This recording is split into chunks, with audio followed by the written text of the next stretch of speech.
आज़ादी, हम जो आज फ्रीडम एंजॉय कर रहे हैं, मस्ती में घूम रहे हैं, सब कुछ एक फ्रीडम से कर रहे हैं, वो उनके कारण। नहीं तो हम भी अलग लाइफ रहती थी। गांधी जी के कारण, उनके और उनके साथ जो बड़े लोग थे, जो ये एक आज़ादी के लिए हमको इतना तकलीफ़ सहन किए खुद, ताकि हमको आज़ादी मिल जाए, उसके कारण हम आज ये लाइफ एंजॉय कर पा रहे हैं। तो एक गाना उनके लिए सुनिए, वो क्या थे और क्या किए। दे दी हमें आजादी बिना खड़ग बिना ढाल, साबरमती के संत तूने कर दिया कमाल। दे दी हमें आजादी बिना खड़ग बिना ढाल, साबरमती के संत तूने कर दिया कमाल। आंधी में भी जलती रही गांधी तेरी मशाल, साबरमती के संत तूने कर दिया कमाल। धरती पे लड़ी तूने अजब ढप की लड़ाई, दागी न कहीं तोप न बंदूक चलाई, दुश्मन के किले पर भी न की तूने चढ़ाई, बाहरी फकीर खूब करामात दिखाई, चुटकी में दुश्मन। कैसी लड़ाई लड़ी, एक अजब अनोखी लड़ाई कि अरे न बंदूक चलाया, न तलवार चलाई, न किले पर कोई अपना गढ़ जमाया। ऐसी एक अजीब बोले तो एकदम अजीब, अननोन, और आज तक अभी तक कोई फॉलो नहीं किया है। एक ऐसी लड़ाई लड़ी और हमको आज़ादी मिली। तो ये गाने में ये बोल है कि एक अजीब तरीके से उन्हें लड़ाई लड़ी और उनको इतना कॉन्फिडेंस था कि ये पॉसिबल है, नॉन वायलेंस, अहिंसा, सत्याग्रह, और इन्हीं प्रिंसिपल्स पे ये लड़ाई लड़ते लड़ते हमको आज़ादी मिल गई। आगे से साबरमती के संत तूने कर दिया कमाल, रघुपति राघव राजा राम। मन में थी अहिंसा की लगन, तन पे लंगोटी, लाखों में घूमता था लिए सत्य की सोटी। वैसे तो देखने में थी हस्ती तेरी छोटी, लेकिन तुझे झुकती थी हिमालय की भी चोटी। दुनिया में तू बेजोड़ था, इंसान बेमिसाल, साबरमती के संत तूने कर दिया कमाल। दे दी हमें आजादी बिना खड़ग बिना ढाल, साबरमती के संत तूने कर दिया कमाल। रघुपति राघव राजा राम। गांधी जी के वेपन्स अहिंसा, सत्याग्रह, और कोई वेपन्स नहीं। और उनका कद जो था इतना छोटा सा कि अरे ये लड़ाई लड़ सकते हैं क्या, दुबले पतले, हड्डियाँ दिख रही है और लड़ाई लड़ने चले, आज़ादी की लड़ाई, वो भी भारत को आज़ाद करने का। लेकिन प्रूफ किया ना, आज हम हैं साक्षी कि वो लड़ाई भी जीती जा सकती है। ऐसे भी अलग अलग तरीके से अगर हमारे मन में है कुछ सोच, तो वो लड़ाई आज की ज़िंदगी में भी, अगर हमारे लाइफ में प्रॉब्लम्स है और अगर हम अहिंसा, सत्याग्रह ये फॉलो करते हैं तो पॉसिबल है। Be the change. Gandhi ji कहते थे be the change if you desire change. अरे दूसरों को चेंज नहीं करना है, दूसरों को चेंज नहीं करना है, खुद को चेंज करना है। और उन्होंने वही प्रूव किया कि मैं अलग तरीके से लड़ाई लड़के दिखाता हूँ। I will be the change and you will see the change. ये गांधी जी का जो एक तरीका था, इट वॉज निराला। अब गांधी जी क्या थे, कैसे शुरू हुई उनकी लाइफ? जो सुनने में आता है कि बैरिस्टर बने, लॉयर बने और लंदन में पढ़े। तो अंग्रेज़ों से तो उनको नफ़रत थी नहीं, वहीं पढ़े हुए हैं, तो वो तो तालमेल है उनके साथ कि अरे ये तो बहुत अच्छे लोग हैं। फिर इंडिया आए, फिर देखे अंग्रेज़ों का राज चल रहा है और बॉन्डेड लेबर्स के जैसे बहुत तकलीफ़ें सहन करनी पड़ रही है इंडियंस को। तो उनको एक माइंड में थॉट आया कि अब मैं क्या करूं, कैसे करूं, उनको समझ में नहीं आया। और जब वो बॉम्बे में थे, पढ़ाई करके आए, तब उनकी मुलाकात एक जैन कवि से हुई। ये पूरी जो आज़ादी की लड़ाई है वहीं से शुरू हुई है। ये जो एक अलग तरीके का जो वो लड़े हैं वो वहाँ बीज बोया गया बॉम्बे में, जब वो जैन एक कवि थे लेकिन बहुत पहुँचे हुए थे, जैन प्रिंसिपल्स को फॉलो करते थे, अहिंसा का पाठ पढ़ाते थे, अपरिग्रह का पाठ पढ़ाते थे और सत्य वचन बोलने का पाठ पढ़ाते थे और खुद वैसे ही जीते थे। और गांधी जी क्योंकि एकदम यंग थे, उस टाइम लंदन से आए थे, तो ये एक नया रूप वहाँ अंग्रेज़ों को देखा और यहाँ ये जैन कवि के साथ जब उनका तालमेल हुआ तो अरे इनकी लाइफस्टाइल कैसी है, इनको कोई चीज़ से मोह नहीं, खाना जो मिला खा लिया, पहनने में खाली धोती पहन ली और कोई भी वर्ल्डली मैटर्स में इंटरेस्ट ही नहीं है, माया उनको खींच ही नहीं पा रही थी। ये एक बहुत बड़ा इम्पैक्ट उनके माइंड में किया गांधी जी के कि ऐसी भी ज़िंदगी हो सकती है। 2 साल उनके साथ रहे बॉम्बे में, फिर वो साउथ अफ्रीका चले गए गांधी जी और वहाँ भी लॉ प्रैक्टिस किया। लेकिन जब वहाँ थे तो उनके मन में एक यंग एज में बहुत से क्वेश्चंस आते हैं रिलीजन के बारे में, स्पिरिचुअलिटी के बारे में। तो गांधी जी वहाँ से लेटर लिखते थे ये कवि को। इनका नाम था श्रीमद राजचंद्र जी, रायचंद्र जी भी और राजचंद्र जी भी।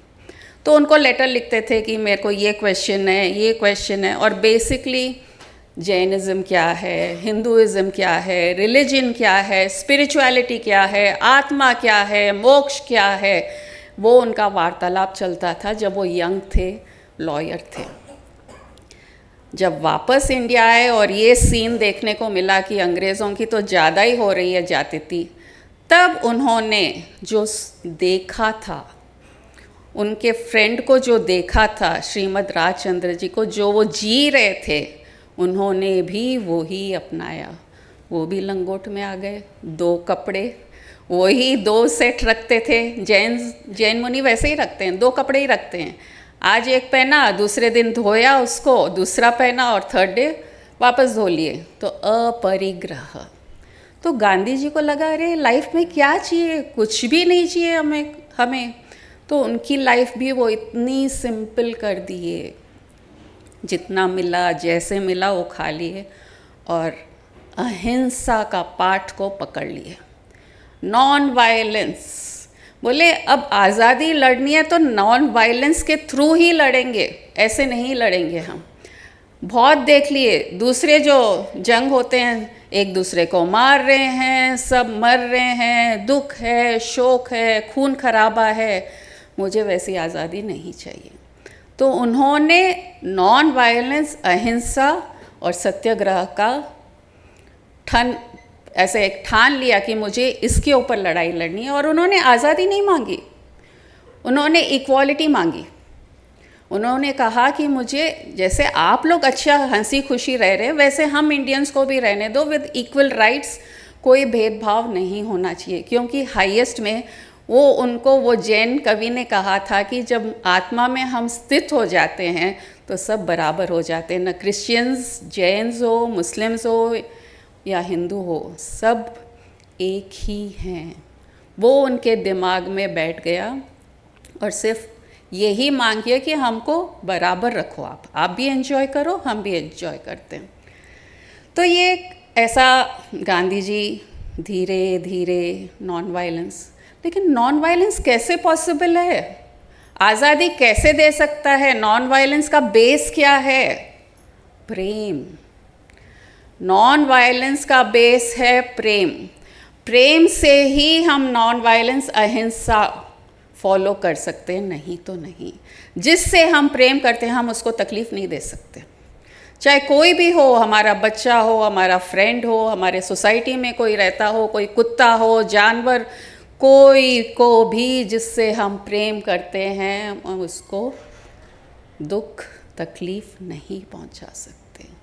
तो उनका ये जो नॉन वायलेंस या अहिंसा का जो एक पार्ट था, ये फैलाते गए कि नहीं, हमको सबसे प्रेम करना है, हम कोई भी जात के हो, हमको सबसे प्रेम करना है और सामने वाला जो कर रहा है हमारे साथ उसको सहन करना है।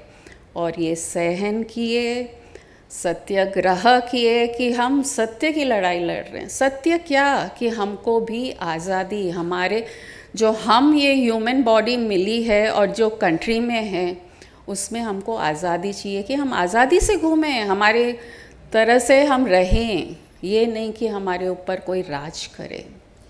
गांधी जी की ये लड़ाई और उनके जो फ्रेंड थे श्रीमद राजचंद्र जी, नॉन वायलेंस, अपरिग्रह, सत्याग्रह, सत्य की बातें, ऐसा लगा कि गांधीगिरी।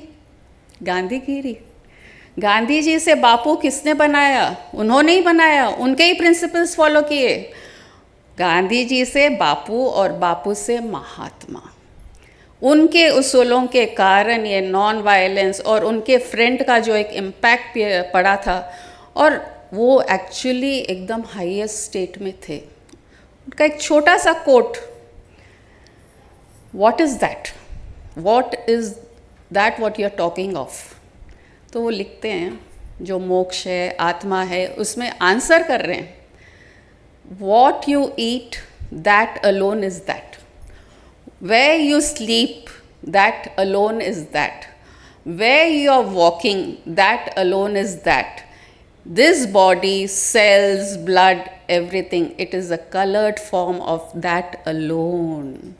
तो ऐसा लगा, वाह, ये इतना पढ़ते ऐसा लगा कि क्या उनका स्टेट होगा। और गांधी जी उनसे इन्फ्लुएंस हुए और वो ही प्रिंसिपल्स को आगे लेते गए और हमको आज़ादी मिली। तो यहाँ गांधी जी बाद में आए, गुरुगिरी पहले आया। उनको एक ऐसा गुरु मिला जो इस पाथ पे आगे बढ़ा सके और जिसके साथ वो रह चुके, वो देख लिए कि ये फॉलो करने से पॉसिबल है। वो फैमिली मैन भी थे, वो कभी शादी भी की, बच्चे भी हुए, बिजनेस भी किया, लेकिन हाईएस्ट स्टेट भी अपनाया। तो गांधी जी बाद में हुए महात्मा बापू। इनके कारण, गुरुगिरी के कारण गांधीगिरी आ गई।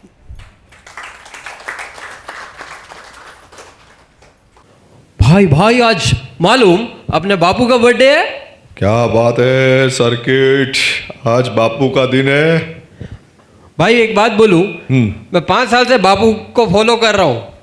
आज मैं 3 बहुत हार्ड बातें बताना चाह रहा हूँ बापू की। बापू का बर्थडे तो बापू की बातें तो याद रहेगी। भाई बापू अपने 2 धोती में निकाल दिए पूरे टाइम, 1 चश्मा, 1 लाठी, 2 धोती। इसको तपरीगिरी बोलते मालूम? टपरीगिरी नहीं, अपरिग्रह सर्किट। वही अपरिग्रह। वो अपरिग्रह, टपरीगिरी तो अपन करते हैं। वो अपरिग्रह मैं भी फॉलो किया मालूम 4 दिन। बहुत बहुत हार्ड सर्किट। बापू तो दो धोती में, 1 पहनना 1 धोना, 1 पहनना 1 धोना, 1 पहनना 1 धोना। मैं तो स्विमिंग पूल भी इस कपड़े में जाता हूँ भाई, जानता हूँ मैं।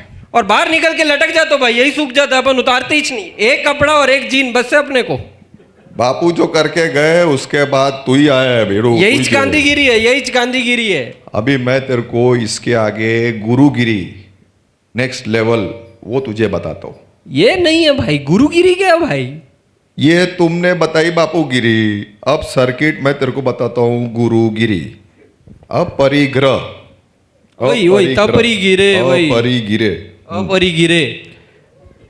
अपरिगिरे का मतलब समझो भाई।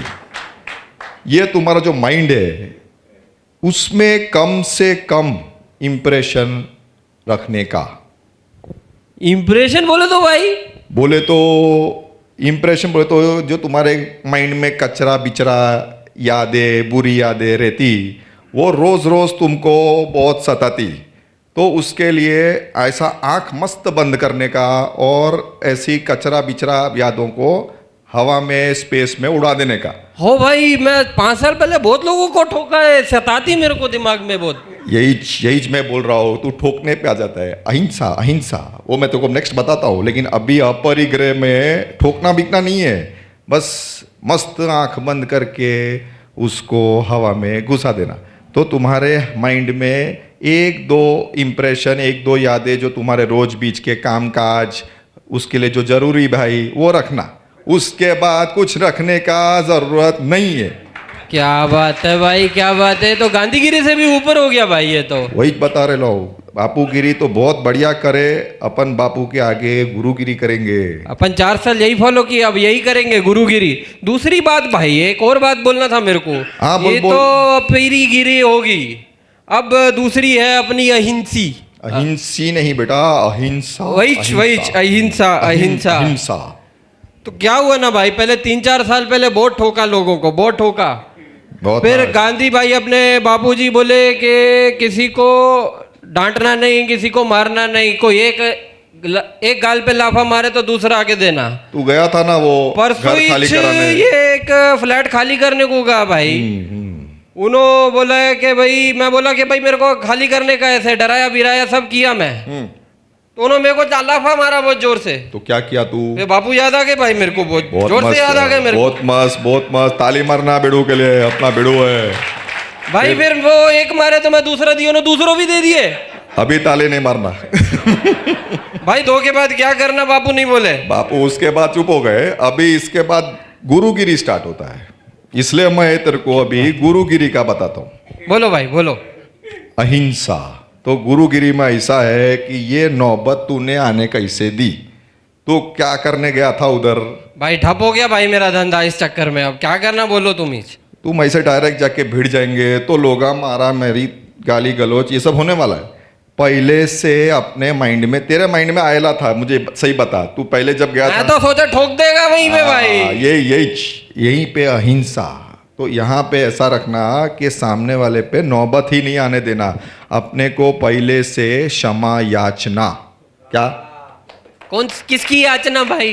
क्षमा याचना। इसका मतलब एक तेरे को मस्त डायलॉग देता हूं जो गुरुगिरी में हमारे बोलते हैं, लोका समझता क्षमा याचे। लोका समझते क्षमा याचे। क्षमा याचे। तो ये सब अपने को गुरुगिरी में फॉलो करना है कि इतना सामने वाले को क्षमा मांगना कि सामने वाला ये भूल ही जाए कि तेरे को मारने का है, तेरे को गाली गलौज करने का है, डायरेक्ट चाबी लाके तेरे हाथ में देना ए भाई बोलो ना, है कि नहीं? ताली मारो भाई। ऐसा हुए ले गया तुम्हारे साथ? अभी परसों ही जुएला, परसों ही मैं ऐसा क्षमा मांग मांग के वो सामने ही आ गया, लो भाई चाबी ले लो। तो ये एक्चुअल गुरुगिरी है, इस पे चलना है अपने को। ये मस्त है भाई, इसमें तो अपने को ठोकने बिकने का कुछ नहीं रहने का है। अहिंसा परमो धर्मा। क्या बात है, जोरदार ताली हो जाए भाई। दूसरे हार्ड के बहुत हार्ड भाई। तीसरा भी है एक, और भी तुझे याद है? एक बहुत जबरदस्त करे बापू भाई। बोल, बापू बोल भाई, चले बोल। सत्य गिरे पे। सत्य गिरे। किसके गिरे पे चले? सत्य के गिरे पे चले। सत्याग्रह। भाई बहुत से बापू भाई, ऐसे पढ़े तो दिल पसीज गया भाई। ऐसा बहुत रिस्पेक्ट है बापू के लिए, ऐसे डटे रहे एक डंडे के साथ, नॉन वायलेंस के, अपन नहीं लड़ना करके पूरा सत्य पे चले। अनशन करे, इतना कुछ करे बापू। पार्टी हिली नहीं। अंग्रेज सामने खड़े थे, मारा मारी, पार्टी ऐसे खड़ी रहती थी, हिली नहीं पार्टी। फिर इसमें अपन गुरुगिरी में क्या रहेगा भाई? इसमें इसका भी नेक्स्ट लेवल तुमको बता रहा है मैं। सत्याग्रह यानी कि बापू ने सत्य का साथ नहीं छोड़ा, समझे तुम? सही बोले भाई। सत्य का साथ कैसे?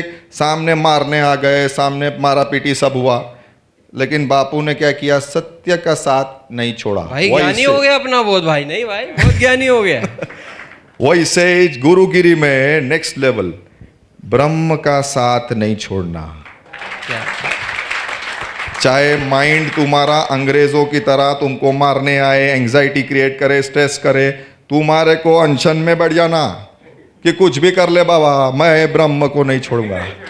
ब्रह्म को नहीं छोड़ना। क्या बात है भाई, बहुत हार्ड। और क्या? अरे ये क्या कर रहा है तू भाई? अभी तू क्या देख लिया भाई? बापू कोठारी बोला साहब? कुछ भी कभी गंदा देखे तो ऐसे आंखें बंद कर लेना। तुम्हारा शक्ल दिख गया भाई, क्या करे? आ गया बापू का पहला बंदर। बापू के 3 बंदर थे, पहला आ गया। तो बापू बोले कि आंखें बंद करना, बुरा नहीं देखना। सही बात है भाई, सही अब बात। बापूगिरी के आगे अपन गुरुगिरी में जाएंगे। जहां देखो वहां ब्रह्म को देखो। क्या बात है भाई, कोठारी साहब को देखो, ब्रह्म दिख रहे कि नहीं? ये तो हंसते चलते फिरते दिख रहे भाई मेरे को। हमारा लाफिंग ब्रह्मा, लाफिंग बुद्धा। तो ये हमारा हो गया पहला बंदर। आंखें खोल दिया बंदर की मैं।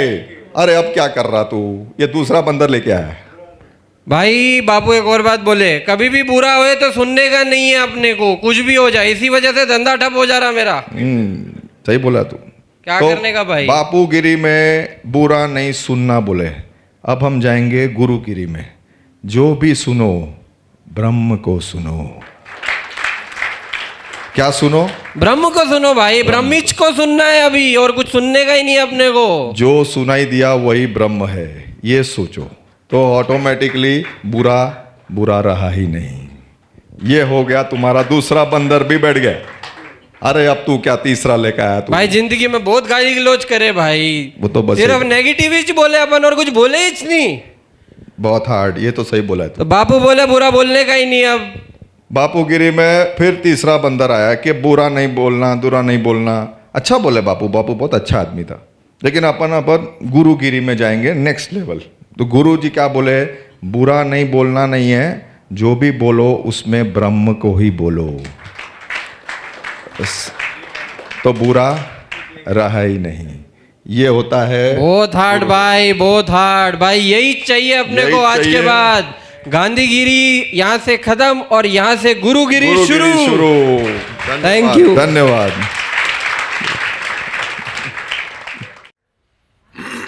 अपने तो सत्संग के सारे कॉन्सेप्ट के गांधीगिरी गुरुगिरी के चक्कर में इन्होंने सुना दिए। हमारे लिए कुछ छोड़ा ही नहीं। वंस मोर करना है क्या? थोड़ा इको एको हो रहा है ना? बहुत अच्छा, बहुत बहुत।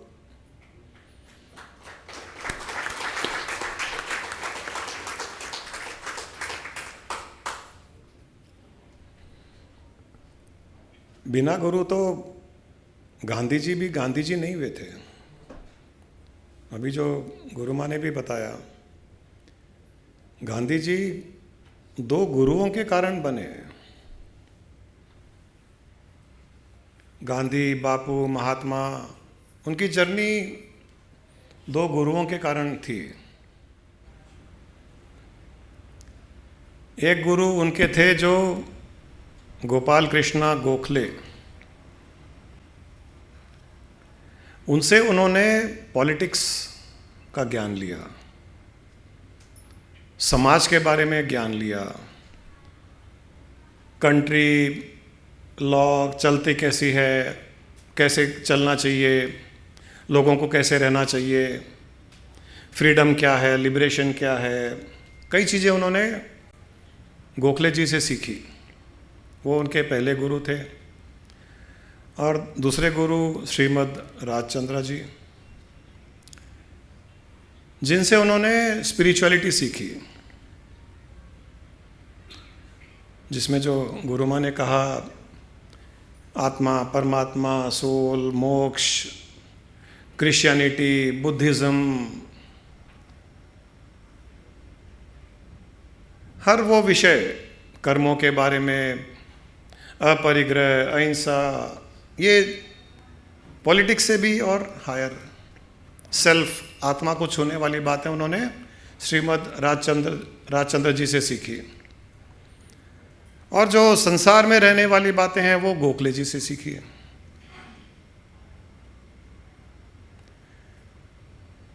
इसलिए वो दोनों विषयों में, दोनों सब्जेक्ट्स में एक्सपर्ट हो गए।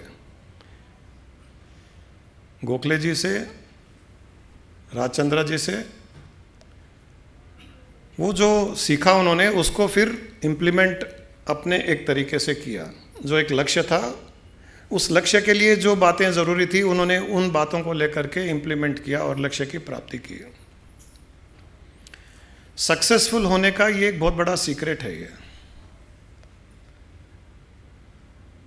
हम भी कुछ ऐसे कर सकते हैं कि जो हमारा प्रोफेशन है, जो बिजनेस है, उसमें हमको सक्सेस चाहिए तो उस प्रकार के लोगों को हम गुरु बना सकते हैं। मुझे हरि अग्रवाल की बात याद आती है। इनके भी एक प्रोफेशन में गुरु थे। मैं जब भी कोई बात करता था वो प्रोफेशन के गुरु के ले जाते थे, वो भी मुझे ऐसे बोलते थे, वो ऐसे बोलते थे, वो ऐसे बोलते थे, बहुत रेफर करते थे ये। और ये अपने प्रोफेशन की सक्सेस उनको एट्रीब्यूट करते हैं ये। उन्होंने ऐसे ऐसे टिप्स दिए, 2-4 टिप्स सुनाओगे हरी? सुना दो। घर जाने से पहले क्लब जाओ।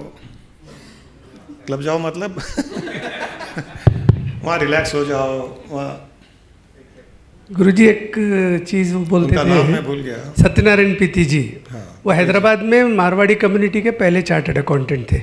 उनसे पहले हैदराबाद में कोई भी मारवाड़ी कम्युनिटी से सीए नहीं बना था।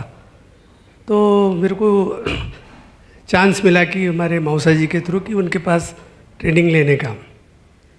तो उन्होंने बोलते थे कि 100 में से 2 लोग छोड़ने से सुकून मिलता तो 2 लोग को छोड़ देना। क्लाइंट्स के बारे में बोलते थे कि अगर कोई 2 क्लाइंट्स तुमको सता रहे छोड़ दो, तो उनको छोड़ने से अगर सुकून मिलता तो वो 2 क्लाइंट को छोड़ना।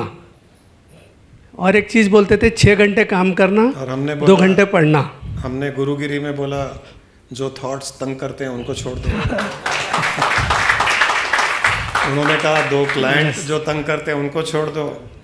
हमने कहा जो थॉट्स तंग करते हैं उनको छोड़ दो। और थॉट्स भी 100 में से 2 ही तंग करते हैं गुरुजी। 2 ही तंग बाकी के तो अच्छे हैं। वेरी ट्रू, बाकी नहीं करते। बाकी नहीं करते हैं। सही है। वही रिपीटेडली आते रहते 2 थॉट्स। फिर एक 8 घंटे से ज़्यादा काम नहीं करना, जो गुरुजी भी बोलते कि प्रोफेशन में सेम 8 घंटे से ज़्यादा काम नहीं करना। 8 घंटे में 6 घंटे काम करना और 2 घंटे पढ़ना। सो जाना। तो वो उस वजह से हम लोग ये स्टेज तक आ सके कि 6 घंटे काम करके रोज़ 2 घंटे पढ़ते थे। वो भी बोले ना क्लब का हाँ। गुरुजी वो क्या है, हमको क्लब का कोई मालूमात नहीं थी। कोई क्लब बोले तो भी गलत चीज़ समझते थे। तो मेरे को ज़बरदस्ती निज़ाम क्लब में मेंबरशिप दिलाए हो। और उन्होंने 10 पैसे का भी हिसाब रखते थे अपने पास, ऐसा इतना माइन्यूटली। वो टाइम पे 25 साल पहले 80,000 रुपये में मेंबरशिप मिल रही थी। तो झट बोलकर हाँ भर दो ले लो बोलकर बोले। और शायद वो लास्ट मेंबर ही था मैं, उसके बाद फिर वो क्लोज़ कर दिए थे वो लोग। और बोले थे कि भाई तुम जब भी ऑफिस से घर जा रहे क्लब होके जाना। ऑफिस का टेंशन घर को, मतलब उनका बोलने का मकसद वो था कि ऑफिस का टेंशन, उसके बाद ही हम लोगों को बहुत एडवांटेज मिला, नज़दीक ही था ऑफिस से, निज़ाम क्लब नज़दीक है। तो ऐसे कुछ चीज़ थे गुरुजी। और उसके बाद में ना एक बार ऐसा सिचुएशन आया था कि उन्होंने वो पर्टिकुलर केस एक हमारे फैमिली का ही था। तो उन्होंने बोले ये केस तो मैं भी कर सकता हूँ, लेकिन तुम ये देवदास साहब करे जाओ। वो पर्टिकुलर कमिश्नर को देवदास साहब सिकंदराबाद क्लब में LTT मेंबर बनाए सो थे, लॉन्ग टर्म टेम्पररी मेंबर। तो उन्होंने जो है वो ज़माने में मेरे को देवदास साहब का हाथ सौंप के गए। तो जब तक पीती साहब यहाँ थे, जब तक हर बार गुरु पूर्णिमा को मैं उन्हीं का आशीर्वाद लेता था। और साल में कम से कम 1000 बार उनके आशीर्वाद से उनका नाम आते रहता है। और उसके बाद से आज, उनके बाद से देवदास साहब को गुरु मानता हूँ। जैसा गुरुजी बोले, गुरुजी को कई बार बोला कि मैं प्रेजेंट में, जैसा गुरुजी बोलते कि एक गुरु रहना, तो गुरुजी जैसा अपने लाडनू वाले स्वामी जी के नहीं जाते, वैसा मैं प्रोफेशन में आज देवदास साहब को अपना गुरु मानकर चलता हूँ गुरुजी। और उससे बहुत बड़ा आशीर्वाद मिलते रहता है। धन्यवाद। जहाँ जहाँ हमको एक्सेल करना है, जहाँ जहाँ हमको आगे बढ़ना है, हमारी बुद्धि, हमारी इंफॉर्मेशन, हमारी नॉलेज लिमिटेड ही होगी। ऐसे कई लोग हैं जिनकी नॉलेज हमसे ज़्यादा है, ऐसे कई लोग हैं जिनका एक्सपीरियंस हमसे बहुत ज़्यादा है। तो हमको किसी भी चीज़ में, अभी किसी को कुकिंग में भी कुछ अगर आगे बढ़ना हो तो किसी ना किसी अच्छे एक्सपर्ट शेफ़ हो, कोई अच्छा कुकिंग एक्सपर्ट हो, एक्सपीरियंस्ड हो, उसके पास जाते हैं तो नई नई चीज़ें सिखाते हैं। इंग्रेडिएंट्स वही है, कुकिंग में भी वो कोई नए इंग्रेडिएंट्स नहीं बताता है, थोड़ा तरीका, थोड़ा कॉम्बिनेशन चेंज करता है, इतने में एक नई आइटम बन जाती है। हमारे घर में भी कई बार जब नई आइटम बनती है तो हम समझ जाते हैं कि ये कल पिछले दिन के बचे हुए गुरुमा एक्सपर्ट है उसमें, एकदम नहीं पता चलने देते हैं। और इतना स्वादिष्ट होता है वो, मतलब कल वो तुरई की सब्जी, कद्दू की सब्जी, कहाँ पसंद आएगा अपने को पिज़्ज़ा पास्ता खाने वालों को, तो ज़्यादा खाना नहीं खाए, अगले दिन एकदम ऐसे डेकोरेट होकर के एक नई डिश ऐसे ऐसे खाए तो लगता कि वाह, बोलते कल नहीं खाए ना।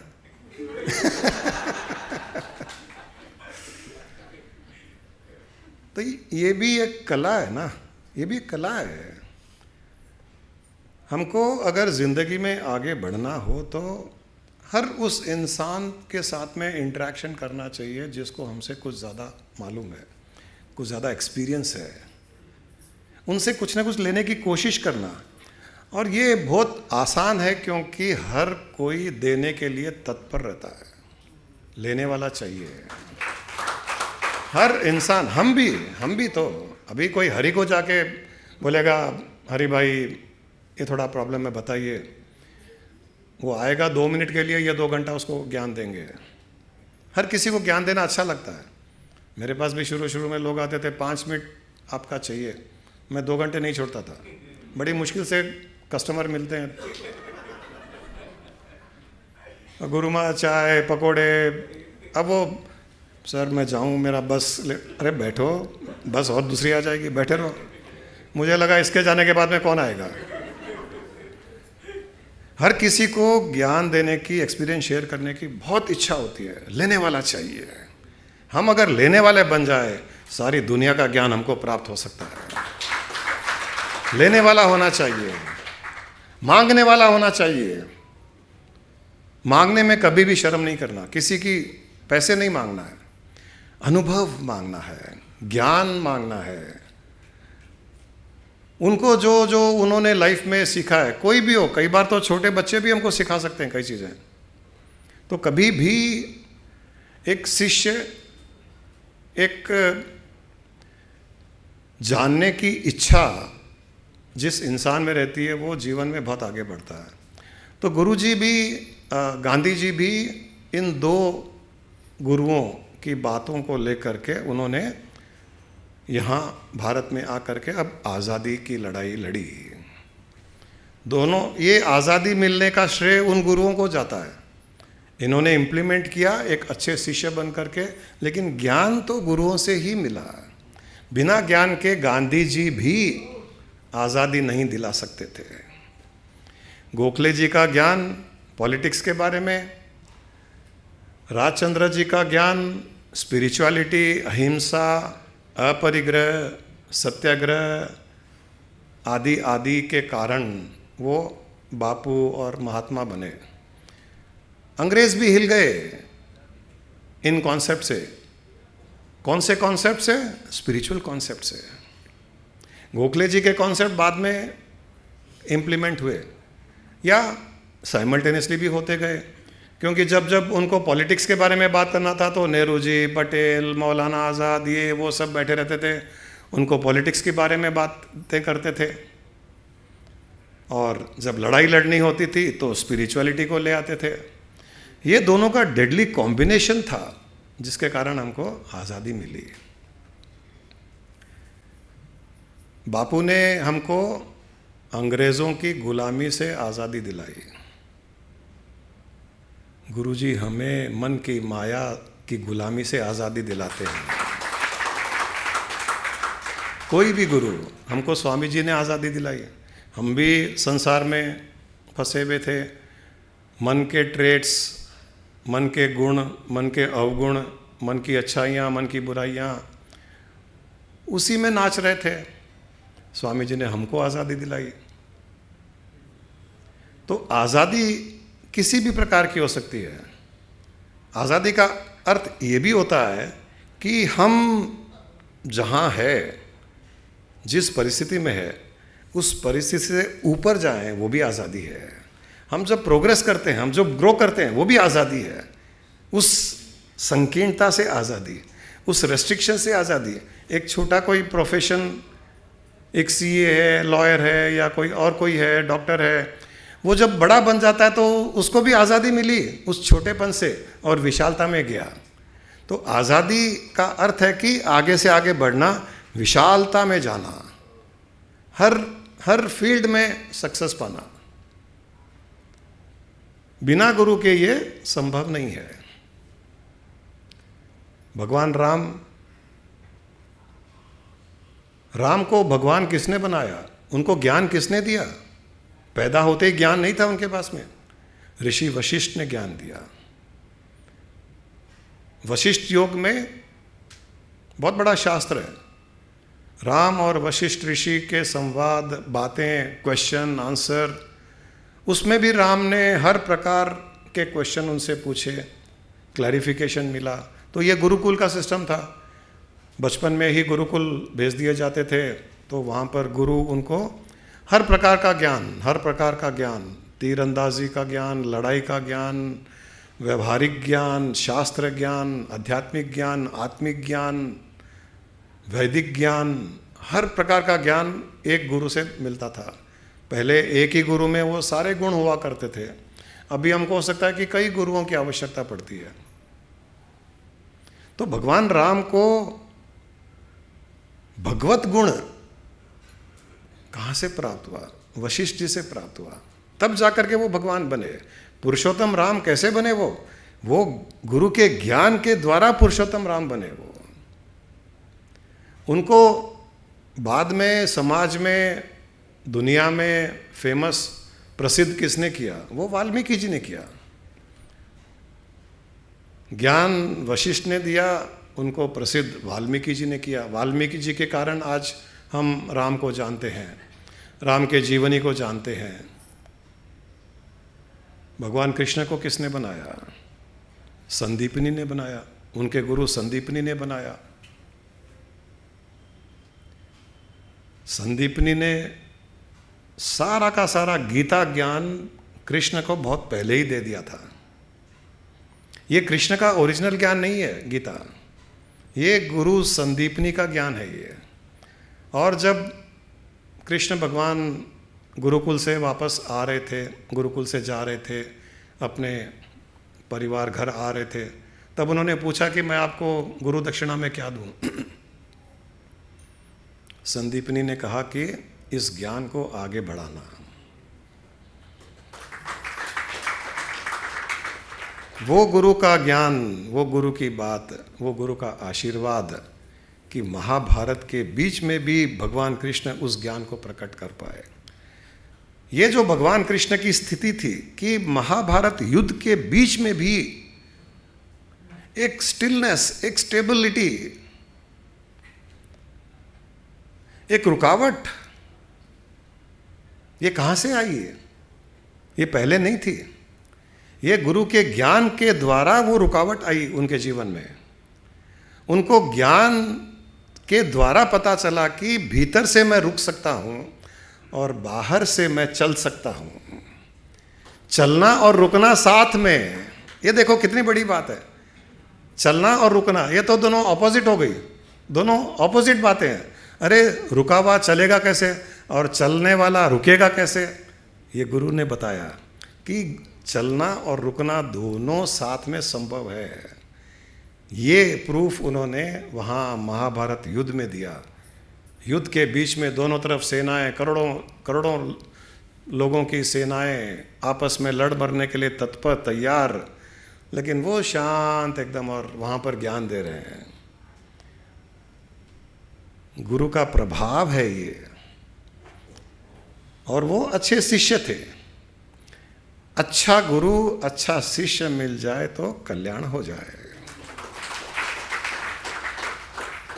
और कोई लालची गुरु और लोभी शिष्य मिले तो दोनों डूबे पत्थर की नाव। लालची गुरु, लोभी शिष्य दोनों बैठे पत्थर की नाव। ले डूबा परशुराम बैठ पत्थर की नाव। दोनों खेले दांव, लोभी शिष्य, लालची गुरु, दोनों खेले दांव। दुनिया में तो यही होता है, एक गुरु भी लोभी है, शिष्य भी लालची है, उसे भी कुछ चाहिए, गुरु को भी कुछ देना है, लेकिन दोनों दांव खेल रहे हैं। ये चीज़ वो नहीं थी जो भगवान कृष्ण हो या राम हो या गांधी जी हो। यहाँ न गुरु लोभी था न शिष्य लालची था। दोनों को अपना कल्याण करना था। गुरु अपना कल्याण कर चुका था और गुरु वो जीवन जी रहा था जो उसके गुरु ने उसे दिया था ज्ञान के द्वारा, वो जी रहा था। अब एक शिष्य आया और उस गुरु को वो जीवन जीते हुए देख करके प्रभावित हो गया। वशिष्ठ का हर शब्द राम के कान में एक संगीत की तरह गूंजता था, क्योंकि उसमें उसमें ज्ञान के साथ साथ वशिष्ठ की जीवनी जीने का तरीका भी था। वशिष्ठ जो कहते थे वो जीते थे, वो कहते थे। संदीपनी जो जीते थे वो कहते थे। श्रीमद् राजचंद्र जी जो कहते थे वो जीते थे, वो जो जीते थे वही कहते थे। तो गांधी जी में भी वो इम्पैक्ट, उसका इन्फ्लुएंस। ऐसे गुरु जब मिल जाए हमको कि जो जीते हैं वही कहते हैं और जो कहते हैं वो जीते हैं, उस गुरु के सामने अगर अच्छे शिष्य बन के जाओगे तो आप में भी वो गुरुगिरी, वो गुरु तत्व है, वो प्रकट हो जाता है। हमको अच्छा शिष्य बन करके अच्छे गुरु के पास जाना है, तो हमारे भीतर भी वो गुण जो भगवान में हो, जो गुरु में हो, वो सारे के सारे प्रकट हो जाते हैं। वो आछे दिन पाछे गए, गुरु से किया न हेत, अब पछतावे से क्या हो, जब चिड़िया चुग गई खेत। बहुत बार होता है कि अच्छे गुरु हमारे जीवन में आ जाते हैं। हम भी कुछ समय के लिए गुरु के पास जाते हैं, सुनते हैं, सोचते हैं कि हम गुरु को सरेंडर है, शरण में है, थोड़ा जीवन में उतारते हैं, थोड़ा जीवन में नहीं उतारते हैं। फिर लोगों को लगता है कि चलो जितना सुनना था सुन लिया, अब अपने को ही जो करना है। फिर गुरु से धीरे धीरे दूर भी हो जाते हैं। वहाँ पर ये कहा गया है कि आछे दिन पाछे गए, गुरु से किया न हेत।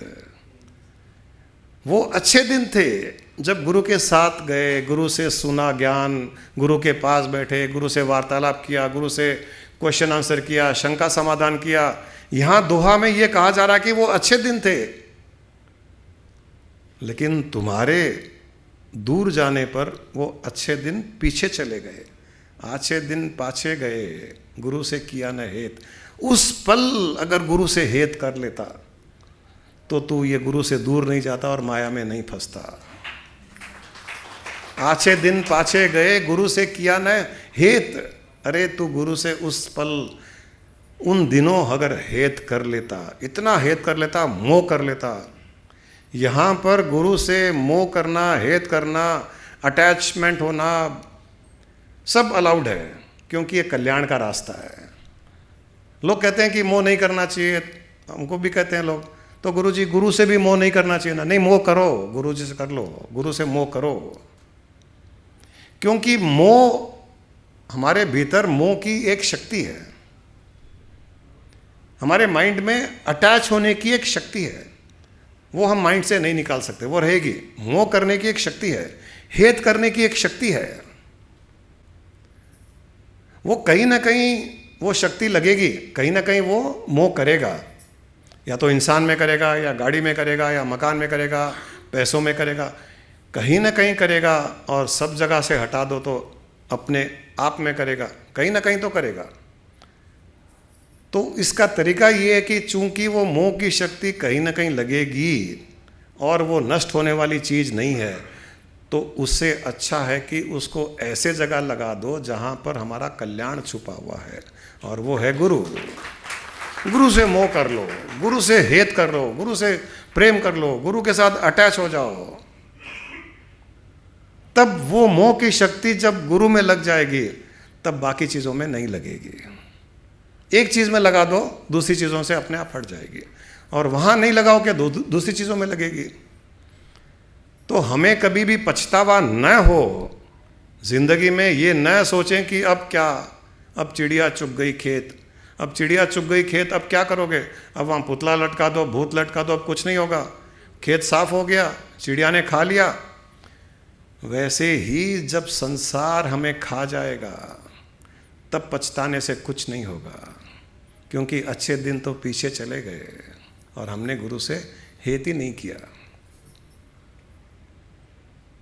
हमारे अस्तित्व में 3 स्टेजेस होते हैं। जैसे पानी के 3 स्टेजेस होते हैं।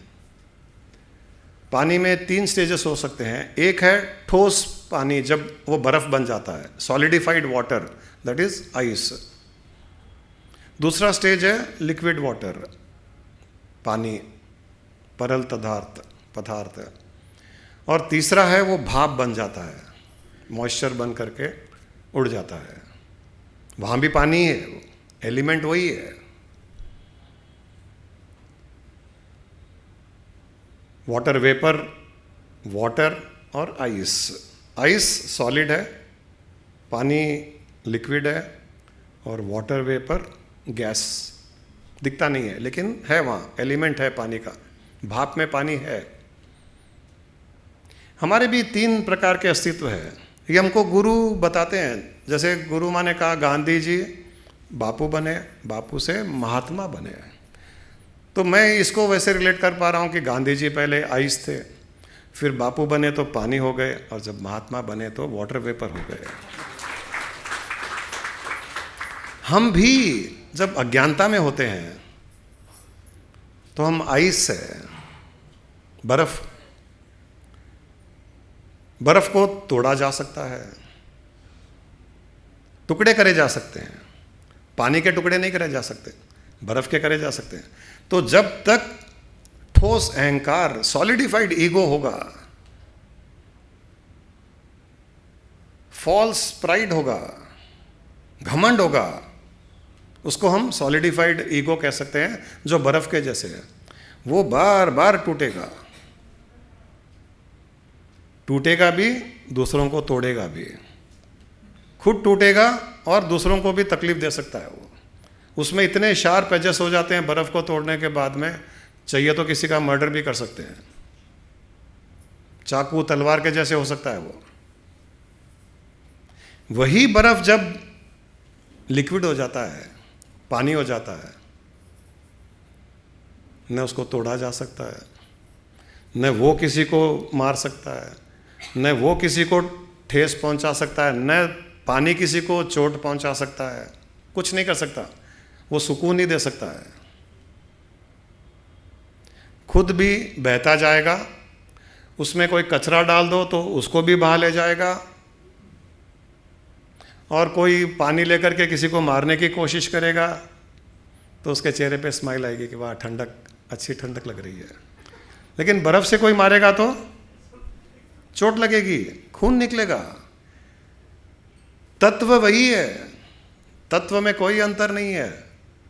बर्फ या पानी तत्व जल ही है, लेकिन चूंकि वो सॉलिडिफाई हो गया, अब उसी को मारने से किसी को चोट लग रही है, और वो लिक्विड फॉर्म में किसी को मारने पर उसको सुकून दे रहा है, अच्छा लग रहा है।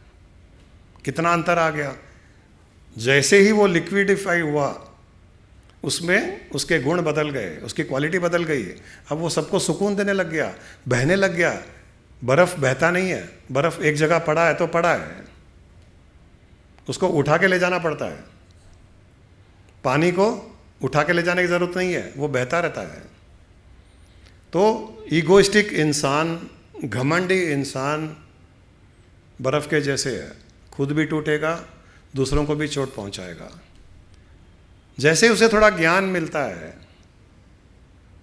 गुरु के पास बैठा, ज्ञान लिया, तब धीरे धीरे उसका ईगो कम होने शुरू होता है, और वो एक तरल पदार्थ के जैसे लिक्विड फॉर्म ले लेता है। अब उसका व्यवहार बहुत सुकून देने वाला हो जाता है, सबसे अच्छी बात करता है, मीठी बात करता है, सबको स्माइल देता है, पूछता है कैसे हो, क्या हो, खाओगे पियोगे, ज्ञान लेगा, उनसे एक्सपीरियंसेस लेगा। उसकी प्रेजेंस सबको बहुत अच्छी लगती है उस समय, जैसे पानी की प्रेजेंस हमको अच्छी लगती है। हम ऋषिकेश रिट्रीट में क्यों जाना चाहते हैं? क्योंकि वहाँ गंगा बहती रहती है। गंगा में डुबकी नहीं भी लगाओ तो देखने में भी बहुत सुकून लगता है, और डुबकी लगाने के बाद तो और ज़्यादा अच्छा लगता है। तो वैसे ही जो इंसान व्यवहारिकता में अच्छा होता है, जो जिससे बात करने में बहुत दिल को सुकून मिलता है, एक खुशी मिलती है, एक प्रसन्नता आती है, एक पॉजिटिविटी, एक एनर्जी मिलती है, वो गंगा के जैसे हो जाता है। वो ईगो से अपना लिक्विडी फॉर्म में आ जाता है, वो लिक्विडिफाइड है वो। तो ज्ञान हमें धीरे धीरे धीरे ईगो घमंड को तोड़ करके हमको पानी के जैसे लिक्विड बना देता है। जो सबको सुकून देता है, सबको अच्छा लगता है, सब चाहते हैं कि उसमें डुबकी लगाऊं, उसको बुलाऊं, बात करूं। और इगोइस्टिक इंसान तो वो अगर कहीं जाना है, उसको लगे कि वो इंसान आने वाला है, तो अरे यार छोड़ो, आज नहीं जाएंगे, तबीयत ठीक नहीं, आज जाना चाह रहा है, लेकिन वो ऐसे लोग आने वाले हैं वहाँ पर जो बहुत इगोइस्टिक है, वो सोचता है कि उनको अवॉइड करो। और उसको लगता है कि अरे वो आने वाला है, उससे बात करेंगे, मज़ा आएगा, तो वहाँ पर जाने की कोशिश करेगा, उससे बात करेगा, मिलेगा। अपने पूर्णानंदी सब ऐसे ही है। उनको जैसे ही शादी में 1000 लोगों के बीच में 2 पूर्णानंदी मिल जाते हैं, लोग उनके पास जाते हैं, दूल्हे को छोड़ देते हैं, दुल्हन को छोड़ देते हैं, दूल्हे के माँ बाप को छोड़ देते हैं। ये दोनों 2 घंटे बात करते रहते हैं पूर्णानंदियों से। ये तो सबके साथ में हो रहा है, इंटरेस्ट ही नहीं है और कुछ बात करने में। तो ये सब वो लिक्विड हो गए। अब यहाँ से वो वाटर वेपर बनने का तरीका है ध्यान निधि ध्यासन के द्वारा। टोटल सरेंडरनेस, गुरु से हेत कर लिया, टोटल सरेंडरनेस। सरेंडरनेस का मैंने कल परसों ऐसे ही ध्यान में आया, सरेंडर का अर्थ है सर गुरु के चरणों के अंडर। जो अपना सर गुरु के चरणों के अंडर रख देता है वो सरेंडर है। वो वहां से उसका पानी का रूप बदल करके भाप बनने लगेगा। वो अब वो भाप बन करके चारों ओर फैल जाएगा, वाटर वेपर के जैसे। अब न तो वो किसी को दिखाई देता है, न किसी को कोई गलत बात कहता है, न किसी को कोई दुख देता है। केवल और केवल सुख, शांति, खुद भी सुख में और उस एनवायरनमेंट को भी सुख में बदल देता है। ये हमारे जीवन की यात्रा है। मनुष्य के जीवन की यात्रा ऐसी होती है, ऐसी होनी चाहिए। अंत में हमें वो भाप बनना है, हमें हमारा एग्जिस्टेंस छोड़ देना है। लेकिन एग्जिस्टेंस भी छूटा नहीं, एग्जिस्टेंस परिवर्तित हो गया, एक ट्रांसफॉर्म हो गया, एक मैटर से कॉन्शियसनेस में परिवर्तित हो गया। हम मैटर से, फिजिकल बॉडी से, माइंड से, सेंसेस से हम चेतना बन गए। हम चेतना बन करके सारी सिस्टम में व्याप्त हो गए। वाटर वेपर जैसे ही पानी को छोड़ करके जैसे वेपर बन गया और सारी सृष्टि में ऑलरेडी वेपर है, तो उसमें मिल करके वो पूरी सृष्टि में व्याप्त हो गया।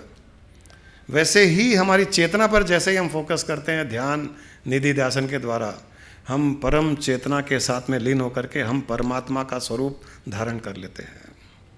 ये हमारे जीवन की यात्रा है।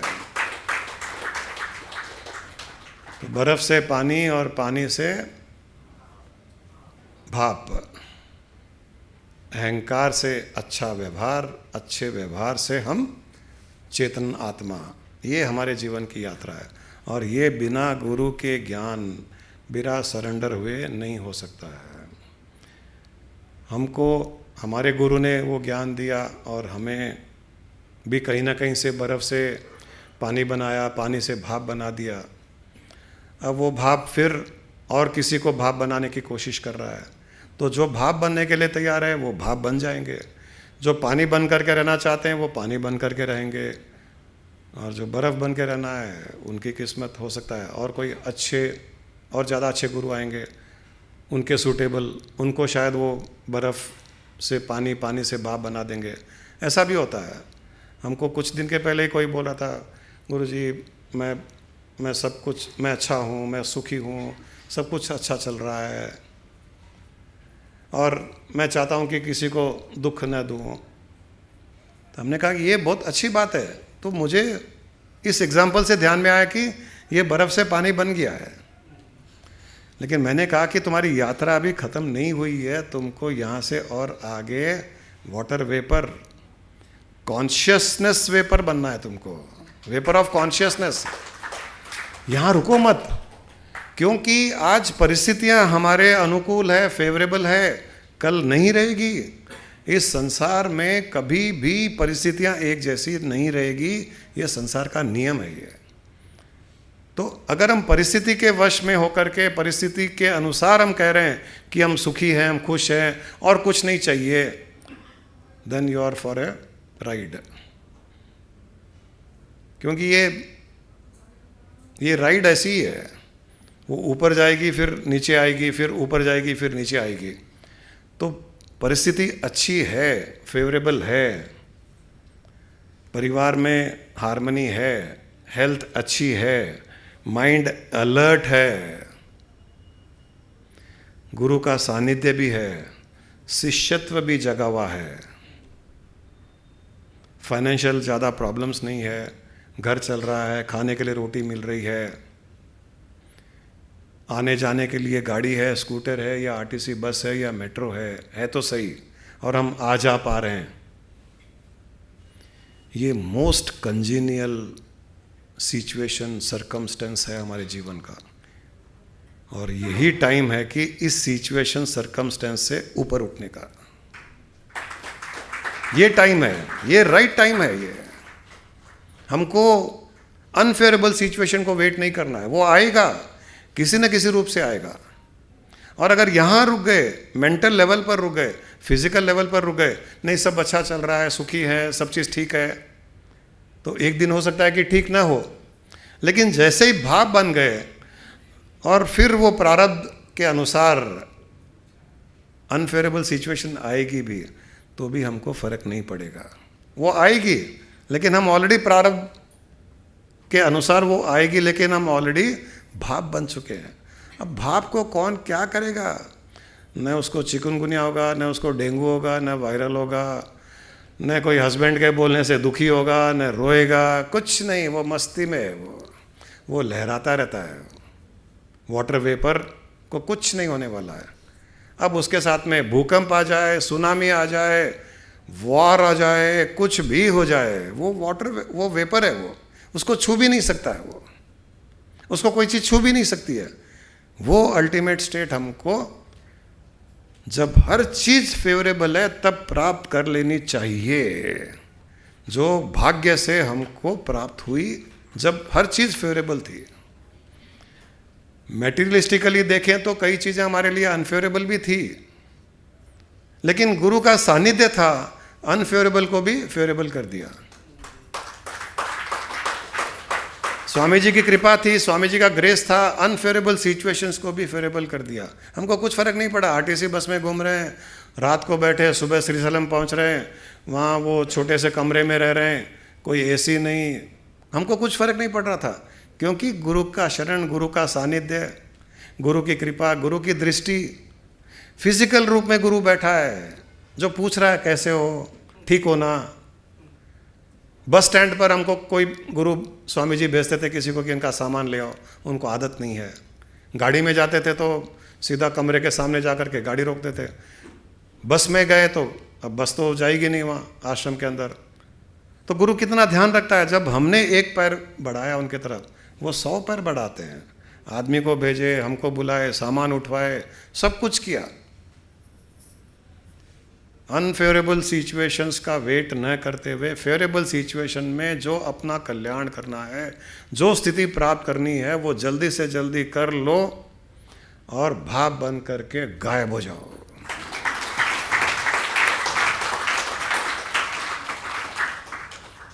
लोगों के लिए गायब हो गए, लोगों के लिए गायब हो गए, लेकिन वो तो है, वाटर वेपर तो है, वो सारी सृष्टि को विटनेस भी कर रहा है, वो एंजॉय भी कर रहा है। कोई दो लोग लड़ाई कर रहे हैं, तो ये आंध्रा में कॉक फाइट होता है ना, वो मुर्गियां लड़ाई करते हैं। अभी कोई दो लोग लड़ाई करते हैं तो हम इन्वॉल्व हो जाते हैं, ये सही है, ये गलत है, तुमने ऐसा क्यों किया, वैसा क्यों किया। कॉक फाइट में इन्वॉल्व नहीं होते हैं, वो एंजॉय करते हैं। तो भाव बन जाएंगे तो सारी सृष्टि में कॉक फाइट ही दिखेगी, क्योंकि हम कुछ कर भी नहीं पा रहे हैं और हम एग्जिस्ट नहीं कर रहे हैं। बेस्ट स्टेट है वो। You can see everything, you can touch everyone, you can feel everyone, but nobody can see you, nobody can touch you, nobody can feel you. जो गुरु माँ ने वो बहुत अच्छा वो डायलॉग लगा श्रीमद् राजचंद्र जी का, that alone is that, वही था ना। तो मुझे अब 24 घंटे साथ में रहते हैं तो ज्ञान भी बहता रहता है उस डायरेक्शन से। तो उन्होंने वो थोड़ा जब रिसर्च किया तो वो श्रीमद् राजचंद्र जी ने कहा कि that alone is that, that alone is that. तो देखिए our AC, that alone is that, जो जो उन्होंने नहीं कहा वो भी मुझे सुनना पड़ा। बट इतना आनंद आया, that alone is that, that alone is that, our bed that alone is that, our house that alone is that, our AC that alone is that, this window, this door, this curtain, that alone is that. बहुत हर चीज़ में वो गुरु माँ उसको that alone is that, that alone is that, कि वो ही है, ये वही है, ये वही है, ये वही है। और हम दोनों उसको इतना एंजॉय कर रहे थे वो दोपहर के समय में, इस डायलॉग को। एक highest state, that alone is that, बस उसके अलावा कुछ नहीं है। That alone is that, everything everyone, that alone is that. ये एक मंत्र है ये। इसी को निधि ध्यासन कहते हैं।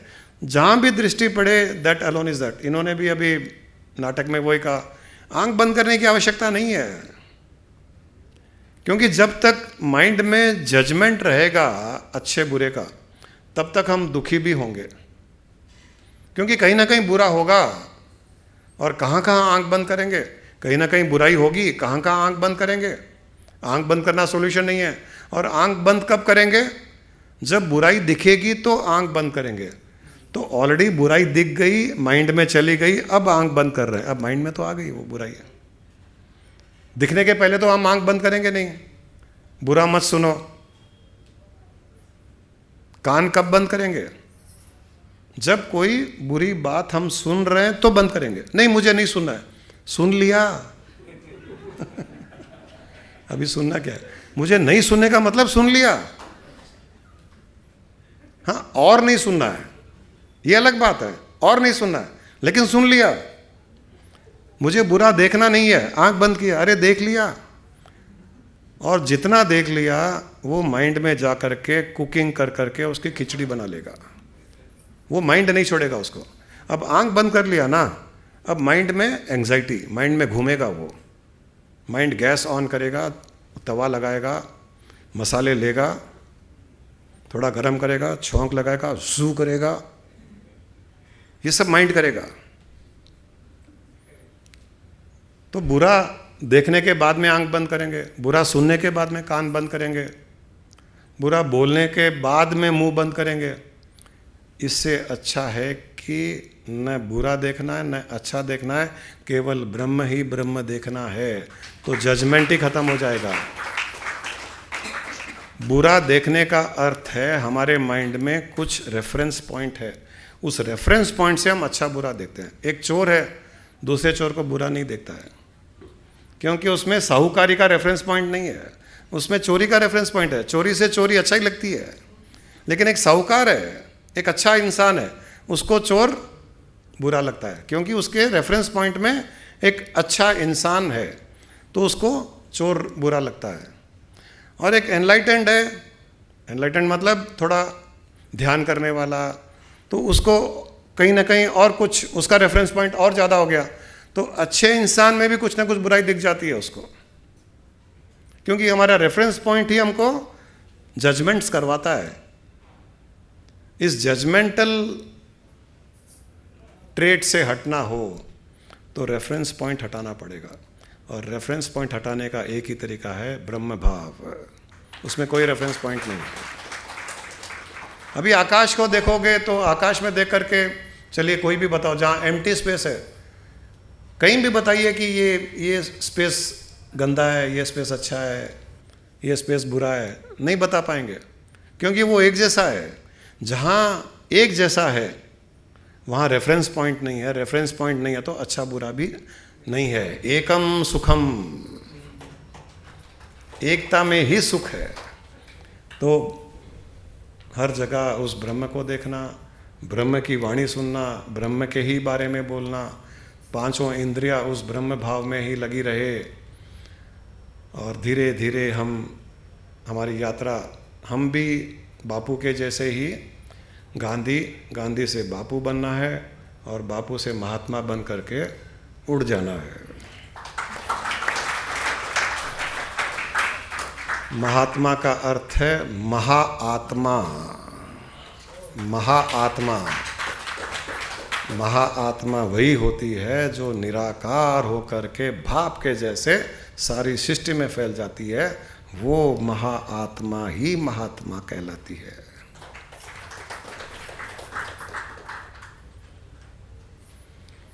I am neither the body nor the senses. I am not the mind nor the wisdom. Pure consciousness I am the formless Chidananda Rupo Shivoham Shivoham Chidananda Rupo Shivoham Shivoham. I am not in bondage nor seeking liberation. I am not in tension nor in the stress. Pure consciousness I am the formless Chidananda Rupo Shivoham Shivoham Chidananda Rupo Shivoham Shivoham. I am the creator, I am the creation. My creation is for my recreation. Pure consciousness I am the formless Chidananda Rupo Shivoham Shivoham Chidananda Rupo Shivoham Shivoham Chidananda Rupo Shivoham Shivoham.